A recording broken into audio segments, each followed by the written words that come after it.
That may be the greatest catch I've ever seen in my life. Okay, my dudes.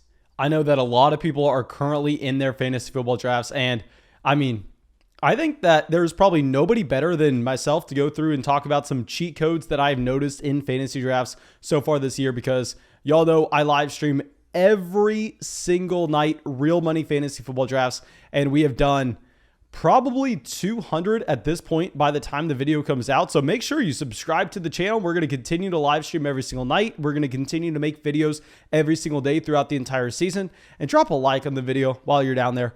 But yeah, we're going to go through and talk about some cheat codes that I've noticed in your draft that you can go through and you can become a better drafter and probably have the best draft out of your entire league.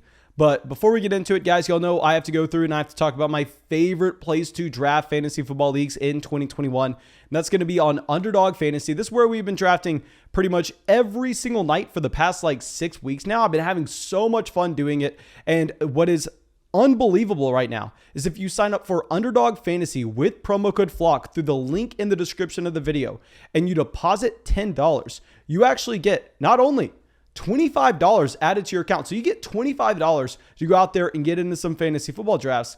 But at the same time, you get our 2021 rankings, our draft guides, I mean, hundreds of pages of information, and our tiers, and you support the channel tremendously. So if you've seen about 10 videos on this channel and you go, you know what? I enjoy what Mason's doing here. I think that this is providing value for me. Let's go through and let's support the channel. That's the number one thing that you can do, guys. Please, please, please. Let's get that done ASAP. And yeah, let's go through and let's talk about some of these cheat codes. And the first one's going to be at the quarterback position. And it's do not waste a pick on quarterback early on. This is going to be for anybody who's playing in a 12-man, a 10-man format that they're going through, and you're seeing that your league mates are, I mean, drafting quarterbacks like Dak Prescott in the 4th round, taking them Mahomes in the 3rd. I highly advise you to avoid doing that. And I have the solution for you on how you can chase the most upside possible at literally no price whatsoever. And plan A is you're going to end up drafting Trey Lance 4 rounds before the last round in your draft. Because we know the last round in your draft, that's when you're getting kicker. The second to last round, that's when you're getting your DST.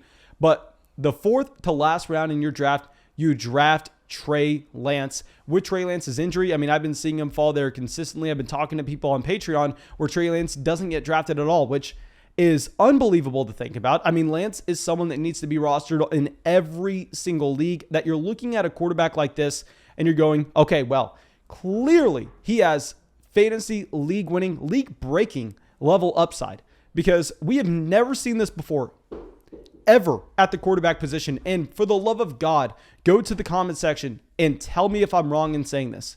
But here with the Trey Lance, this is a top 3 pick overall. This isn't a top 3 quarterback drafted, a top 3 pick overall. And he is stepping into a situation that we have never seen a quarterback step into with this kind of capital. He is going into San Francisco with Kyle Shanahan, one of the best offensive-minded coaches in the entire NFL. He is playing behind a very solid offensive line.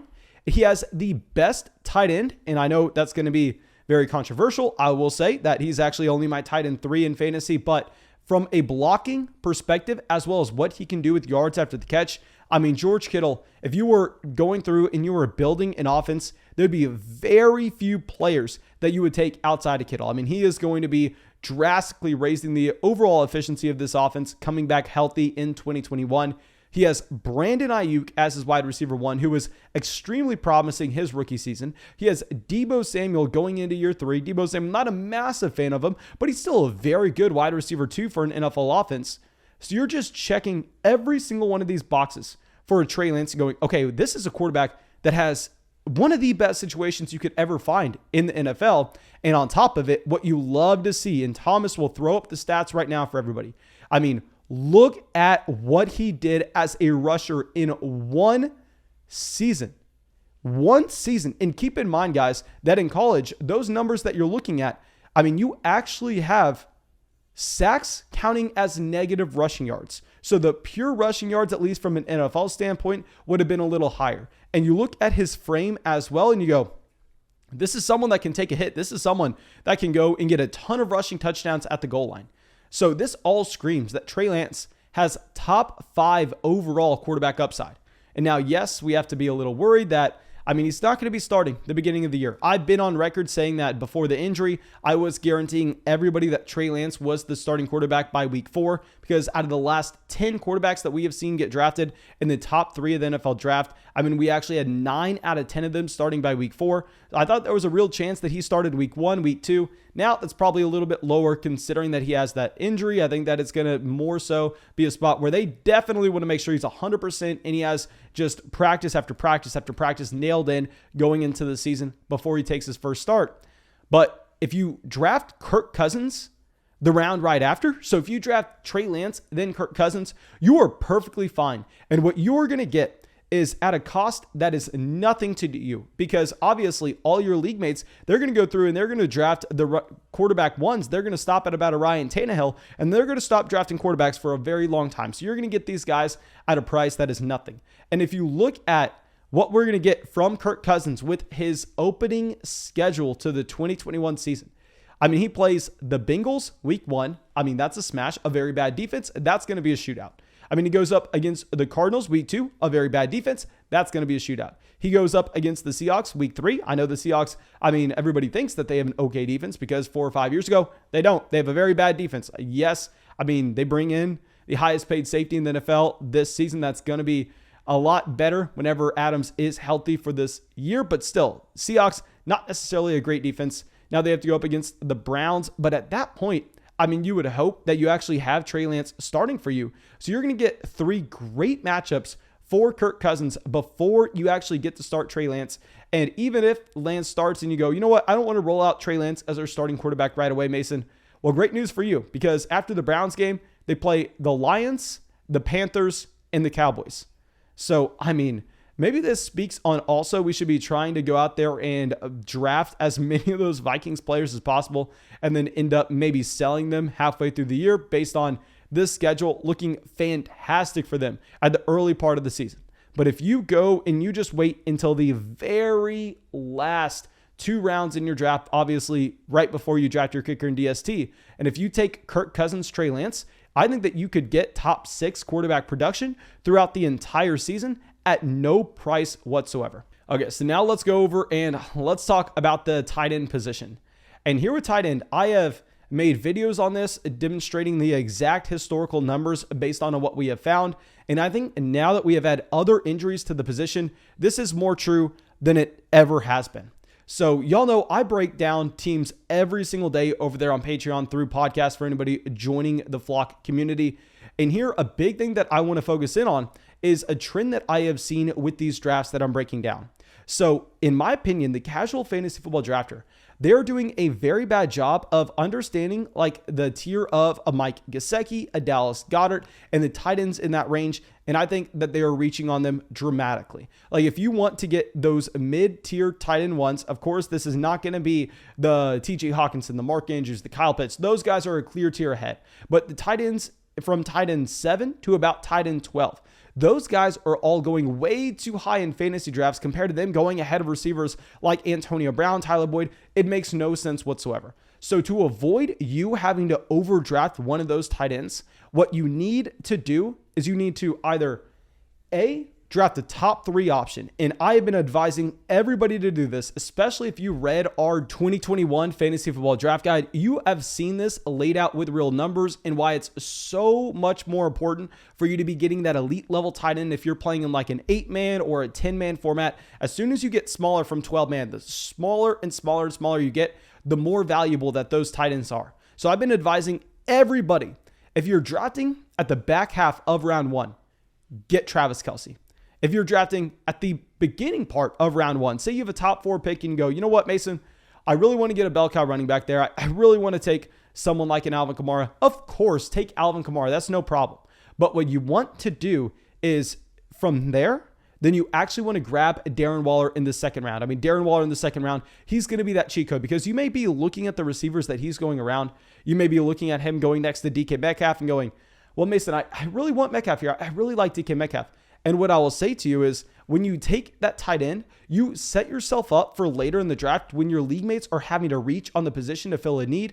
You are just going to be taking wide receiver value, wide receiver value, wide receiver value. You're not going to have to worry about it. This is the year, especially with the Irv Smith Jr. injury, especially with the Adam Trautman injury, because a lot of those long shot tight ends that we maybe liked, they're kind of gone. So that tier of tight ends that we're getting overdrafted, it's even going to be smaller. Now, I will say, if you miss out on getting the top 3 tight ends here, what I would probably look to do if you can't find Andrews, Pitts, or Hawkinson at a discount, instead from there, just completely wait on the position, because I have seen people playing in leagues where Tyler Higbee is available on the waiver wire.